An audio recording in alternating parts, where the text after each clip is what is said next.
নমস্কার, কেমন আছেন সবাই? আবারও একটি নতুন ব্লগে আপনাদের সবাইকে স্বাগত। এখন সকাল ৬টা, আজকে ৯ তারিখ শনিবার।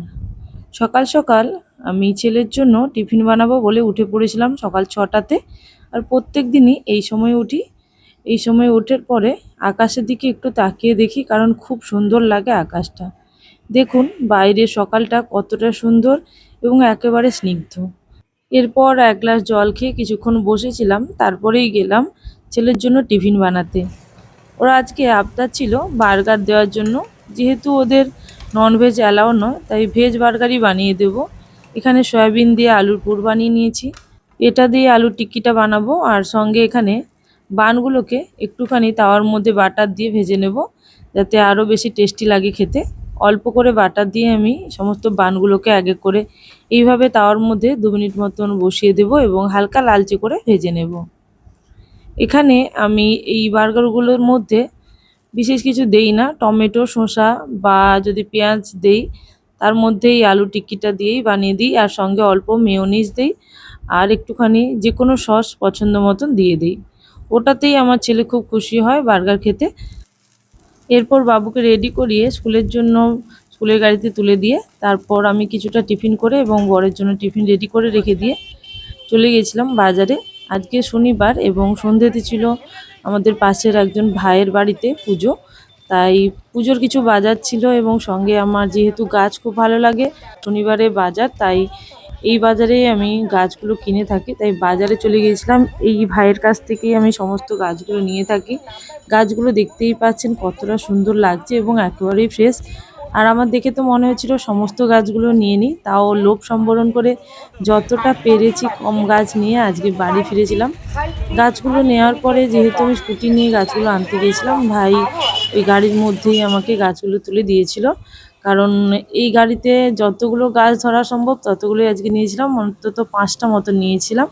গাছগুলো কি কি নিয়ে এসেছি আমি দেখাবো, তার আগে রান্নাটা সেরে নেব। রান্নার জন্য এখানে আমি কিছু মশলা রেডি করছি, কারণ আজকে আমি তেলকই বানাবো। তেলকই বানানোর জন্য কিছুটা পেঁয়াজ, সঙ্গে মৌরি, জিরে এবং শুকনো লঙ্কা ভিজিয়ে রাখলাম। তারপরে ওইগুলোকে বেটে ছেঁকে নেব। এরপর এখানে মাছ আমি ভাজার জন্য বসিয়ে দিয়েছি। সর্ষের তেলের মধ্যে লবণ হলুদ মাখানো কই মাছগুলো দিলাম। তারপর মাছগুলোকে একেবারে লালচে করে ভেজে নিচ্ছি। আপনারা চাইলে অল্প ভাজতেও পারেন, তবে আমার বাড়িতে পছন্দ করে না মাছ কম ভাজা, তাই মাছগুলোকে খুব ভালো করে আমি ভেজে নিয়েছি। এরপর ওই মশলাটা যে বেটে রেখেছিলাম, মশলা থেকে জলটা ভালো করে ছেঁকে বের করে নিয়েছিলাম। মশলার খোঁয়াগুলোকে একেবারেই বাদ দিয়ে দিয়েছিলাম। আর এইভাবে একবার তেলকই যদি বাড়িতে বানানো, অবশ্যই কিন্তু আমাকে জানাবেন যে আপনাদের কেমন লাগলো। আর এই রেসিপিটি যদি পুরো পেতে চান, তাহলে শান্তির রান্নাঘর যে চ্যানেলটা আছে আমার ইউটিউবে, ওই চ্যানেলে আপনারা কিন্তু পেয়ে যাবেন। আপনারা একবার দেখে নিয়ে তারপরে বানাতে পারেন। আর যারা আগে বানিয়েছেন তারা তো জানেনই, তবে এই তেলকইটা একটু অন্যরকমভাবে আজকে বানালাম এবং আমারও খেয়ে ভালো লেগেছিলো এবং বাড়ির সবারই খেয়ে ভালো লেগেছিলো এই তেলকইটা। তো এখন আমি তেলকই বানানোর জন্য মশলার মধ্যে এইভাবে মাছগুলো দিয়ে তারপরে অল্প লবণ দিয়ে দিলাম। খুব বেশি মশলা লাগে না এখানে। আমি এখানে আদা দিয়েছিলাম অবশ্যই, আদা, মৌরি এবং জিরে খুবই অল্প অল্প করে, সঙ্গে পেঁয়াজ এবং শুকনো লঙ্কা। আর হলুদ লবণ অবশ্যই দিতে হবে। এই দিয়ে আজকে আমার তেলকই রান্না হয়ে গেছিলো। রান্নার পরেই যেহেতু আমি আজকে বাজারে গিয়েছিলাম, তাই খুব খিদে লেগে গিয়েছিলো, তাই আমি আজকে অল্প করে ভাত নিয়ে প্রথমে আমি খেয়ে নিয়েছিলাম। তারপরে ছেলে এবং বরের জন্য আলাদা করে রেখে দিয়েছিলাম। আমি আজকে অল্প করে ভাত নিয়ে তার সঙ্গে এই শুধুমাত্র তেলকইটা দিয়ে খেয়েছি। তেলকইর সঙ্গে আমাদের আজকে মেনু ছিল চাটনি এবং কিছুটা আলু ভাজাও ছিল, তবে আমি সেগুলো কিছুই নেইনি। শুধু শুধু গরম ভাতের সঙ্গে এই তেলকই দিয়ে অসাধারণ খেতে লাগে। আপনারা একবার বাড়িতে বানিয়ে দেখতে পারেন, খুবই অসাধারণ হয়। এরপর চলুন আপনাদেরকে কি কি গাছ এনেছি সেগুলো দেখিয়ে দিই। এখানে দেখুন এরকম একটা প্ল্যান্ট এনেছি, যেটা ইনডোরও বলতে পারেন, আউটডোরও বলতে পারেন। এটার নাম আমি ঠিক জানি না, জানলেও ভুলে গেছি। এরপর যে গাছটি ছিল আর একটি গাছ, যেটা আমার খুবই ফেভারিট একটা গাছ, কিন্তু আমি এটা আগে কখনো বাজারে পাইনি। তো আজকে আমি নিয়ে এসেছি বাজারে, যেহেতু পেয়ে গেছিলাম হাতের কাছে। এটা লেমন গ্রাস। এটা আমরা সাধারণত চায়ে দিয়ে খাই। এর পাতাটা খুব একটা ভালো স্মেলের পাতার। এরপর দেখো লণ্ঠন জবা। এই জবাটা আমি আগে একবার নিয়েছিলাম, কিন্তু গাছটাকে বাঁচাতে পারিনি, বেশি জল দেওয়ার জন্য গাছটা মরে গেছিলো। এরপর দেখো লন্ঠন জবার ফুলটা কিন্তু আগের দিন ফুটেছিল মনে হচ্ছে, আজকে শুকিয়ে গেছে। তো গাছটা খুবই বড়, আগের গাছটা একদমই ছোট ছিল। তবে গাছটায় খুব বেশি ফুল হতো, কিন্তু তাও গাছটা বেশি জলে হোক বা কম জলে হোক মারা গেছে। এরপর দেখো আর একটি গাছ, এটা হচ্ছে অ্যালামন্ডা। অ্যালামন্ডার বিভিন্ন কালার হয়, তবে এটা একটু রেয়ার কালার, এটা হচ্ছে তোমার পার্পেল কালার। ইয়েলোটা আমরা সাধারণত সবার ঘরেই দেখি, আর ইয়েলোটা আমার ঘরে অবশ্য নেই, তো আমি ইয়েলোটাও আনবো। যেহেতু আমি পার্পেলটা দেখতে পেলাম তাই পার্পেলটা নিয়ে চলে এসেছি। আর এটা দেখো, এই গাছটা তোমরা চেনো কিনা জানি না, এই গাছটা হচ্ছে বক ফুল। তবে এই বক ফুলটা সাদা নয়, এই বক ফুলেরটা হচ্ছে পার্পেল কালারের বক ফুলের গাছ। এটা দিয়ে আমরা বড়া খাই, এই বক ফুলগুলো দিয়ে বক ফুলের বড়া খেতে খুবই ভালো হয়। এটা আমি ছাদে লাগাবো না, নিচে লাগাবো। আর একটা দেখো হ্যাঙ্গিং প্ল্যান্ট, এটার নাম আমি জানি না, তবে জিজ্ঞেস করতেও ভুলে গেছি, যেহেতু খুব রোদ ছিল তাই আমি জিজ্ঞেস করিনি। এটা দেখো খুব সুন্দর ছোট ছোট ফুল, এই ফুলগুলো এখনো ফুটেনি, ফুটবে। সঙ্গে কিন্তু এরকম গাছটা হ্যাঙ্গিংয়ে রাখা যাবে, এরকম ঝুলে থাকবে, খুবই সুন্দর। আমার বারান্দাতেও কিছু গাছ আছে, সেই গাছগুলো আমি পরে একদিন দেখাবো। এই গাছটা আমি বারান্দার জন্যই নিয়ে এসেছি, বারান্দাতে ঝুলিয়ে রাখবো বা হ্যাঙ্গিং করে রাখবো। তো গাছটা খুবই সুন্দর, আমার পছন্দ হয়েছে। আরও হ্যাঙ্গিং গাছগুলো আগেই বিক্রি হয়ে গেছিলো, নাহলে আরও দুটো নিতাম। পরের বাজারে গিয়ে নিয়ে আসবো বলে এসেছি ভাইকে। তো ওই ভাইটা কিন্তু খুবই ভালো এবং আমাকে সমস্ত গাছের সঙ্গে একটা গাছ ফ্রি দেয়। আর এখানে দেখো একটা গাছ তোমাদেরকে দেখাই, যেটা হচ্ছে সফেদা গাছ। এই সফেদা গাছটা আমি আজকে আবারও নিয়ে এসেছি, কারণ আমার আগের একটা 3 বছরের সফেদা গাছ ছিল। এই বছর যে হাওয়া দিচ্ছে আমাদের ছাদে, যেহেতু খুব হাওয়া, হাওয়াতেই গাছটা পুরো ভেঙে গেছে।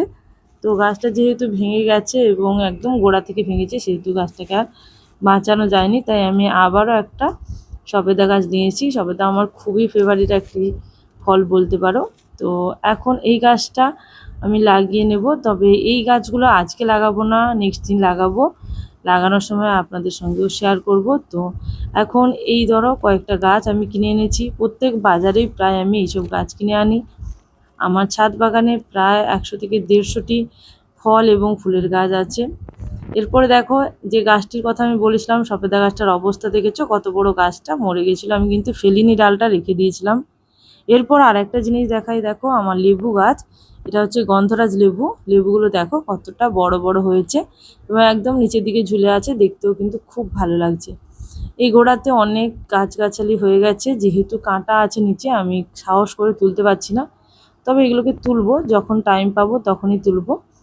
আর চলো তোমাদেরকে আর একটা জিনিস দেখাই, এখনই যে গাছটা দেখলে সেটা হচ্ছে আপেল গাছ, ওটাতে ফুলও হয়েছিল। এখন দেখো একটা জায়গাতে দেখাচ্ছি, এখানে ড্রাগন গাছ লাগিয়েছিলাম কিছু। এই ড্রাগন গাছের নিচেই দেখো কি সুন্দর নটার ফুল হয়েছে। আর একটি বিশেষ জিনিস হলো তরমুজ। এখানে দেখো তরমুজ আমি একটা বীজ বা খোসা ফেলে দিয়েছিলাম, সেইখান থেকেই গাছ হয়ে তরমুজ হয়েছে। আমি তো খুবই খুশি এইটা দেখে। আর এখানে কিছুটা মাটি রেডি করে রেখেছি, নেক্সট দিন গাছগুলো নিয়ে এসেছি যেগুলো, সেগুলো লাগাবো বলে। এরপরেই আমি চলে গিয়েছিলাম ছেলের ব্যাডমিন্টন ক্লাসে। যেহেতু শনিবার, তাই 2:30টার দিকে আমাদেরকে বেরোতে হয় ব্যাডমিন্টন ক্লাসে।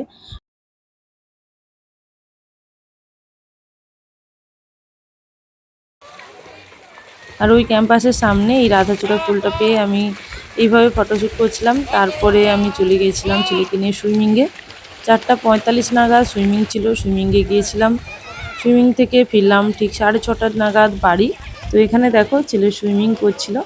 সুইমিংয়ের সময় মানে খুবই মজা করছিল, কারণ যেহেতু শনিবার এবং একদম তোমার পড়ন্ত বেলায়, আর রোদ বলতে নেই, তাই বাচ্চারা খুবই মজা করে কিন্তু সুইমিংটা করছিল। এরপর বাড়িতে কিছুটা রেস্ট নিয়ে চলে গিয়েছিলাম আমাদের পাশের বাড়ি, পাশের যে ভাইয়ের বাড়ি, তাদের বাড়িতে পুজো, কালী পুজো, ফলাহারি কালী পুজোর পুজো ছিল। তো ওখানে আমরা কিছু সময়ের জন্য গিয়েছিলাম। তবে বেশিক্ষণ রাত জেগে পুজো দেখতে পারিনি, কারণ রাত জাগাটা আমার কাছে খুবই সমস্যার একটা ব্যাপার। এখানে দেখো রাতে আমি পুজো দেখতে যাচ্ছিলাম, ওদের বাড়িটা খুব সুন্দর একটা লাইট দিয়ে সাজিয়েছিল, এই লাইটগুলো দেখতেও খুব ভালো লাগছিল টুনি বাল্ব দিয়ে। এরপর রাস্তা থেকে পুরোপুরি কিন্তু লাইট দেওয়া ছিল। এখানে আমি চলে গিয়েছিলাম ওদের বাড়ি, আমি ছেলে এবং হাজব্যান্ড তিনজনই গিয়েছিলাম, দিয়ে কিছু সময় বসলাম। তারপরে ওদের যেহেতু রাতে খাওয়া দাওয়া ছিল, খাওয়া দাওয়া সেরে বাড়ি ফিরেছিলাম। এখানে দেখাচ্ছি মা কালীকে। মা কালীকে খুব সুন্দর করে সাজানো হয়েছে এবং মণ্ডপটাও কিন্তু খুব সুন্দর করেই ওদের সাজানো হয়েছিল। এরপর কিছু সময় বসে ওখানে সবার সঙ্গে একটু গল্প করছিলাম। ওখানে একটি মিষ্টি বাচ্চা মেয়ে ছিল, তাকে নিয়ে কোলে নিয়ে কিছুক্ষণ বসেও ছিলাম এবং ছেলে হাজব্যান্ড সবার সঙ্গে একটুক্ষণ বসে পুজোর আয়োজনগুলো দেখছিলাম। পুজো যেহেতু অনেক রাতে হয় তো আমরা চলে এসেছিলাম। দেখো বাচ্চা মেয়েটা কি সুন্দর দেখতে এবং আমার শাড়ির সঙ্গে একদম ম্যাচিং করে ওর ড্রেসটা। যাই হোক, আজকের ব্লগটা এই পর্যন্ত। আবারও চলে আসবো নতুন একটি ব্লগের সঙ্গে। সবাই ভালো থাকবেন, সুস্থ থাকবেন। Thank you for watching my video.